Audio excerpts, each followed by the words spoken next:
džinsų dažymui yra naudojamas toksai vienas dažas pavadinimu indigo.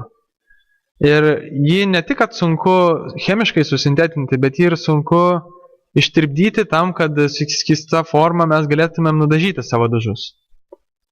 Tai ką ši komanda padarė, jie sukūrė tokią bakteriją, kuri sugeba ištirpdyti tą indigo dažą ir tai palengvintų džinsų dažymą.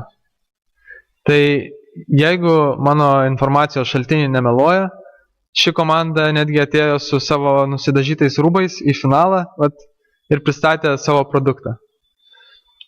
Kalbant apie, kadangi jau apie spalvas kalbam, tai kitas dalykas, kas būtų žmogui tiesiogiai prieinama, tai yra, pavyzdžiui, bakterijos, kurios jaučia sugedusį maistą.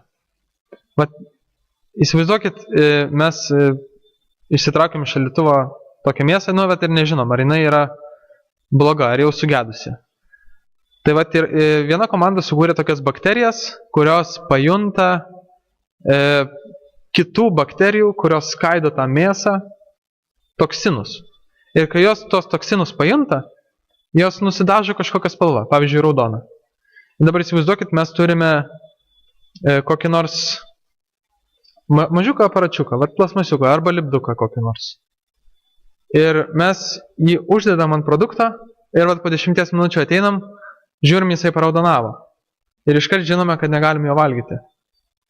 Ir taip tikrai sutaupytumėm ant maisto, nemestumėm produktų, kurie galioja iki tik tam tikros datos, nes jie tikrai ilgiau galioja. Tiesiog visą tai būtų daug paprasčiau. Aš norėčiau papildyti, kad Vykinto pateikti pavyzdžiai yra tokie šiai dienai sukurti ir naudojami, tačiau yra įdomias, yra labai, sintetinės biologijos perspektyvos yra labai didelės. Pavyzdžiui, galima sukurti bakterijas, kurios suskaidytų plastiką, galima sukurti bakterijas, kurios suskaidytų naftą įsiliejusią, galima kurti, tarkim, bakterijas ar kažkokius kitus mikroorganizmus, kurie sintetintų vaistus ir taip toliau. Taigi, ką noriu pasakyti, kad sintetinė biologija atveria labai daug galimybių įvairiose srityse, tarkim, kad ir sintetintų kažkokią tai medžiagas, kurios būtų tinkamos kaip degalai. Tai iš tiesų, šitas sritis atveria labai daug. Klausimas yra teisinis, kiek leidžia naudoti genetiškai modifikuotus organizmus ir klausimas, kada jos pradės leisti naudoti, ir aš manau, kad pasekoje to turėsime labai daug naujovių, labai naudingų žmonėms.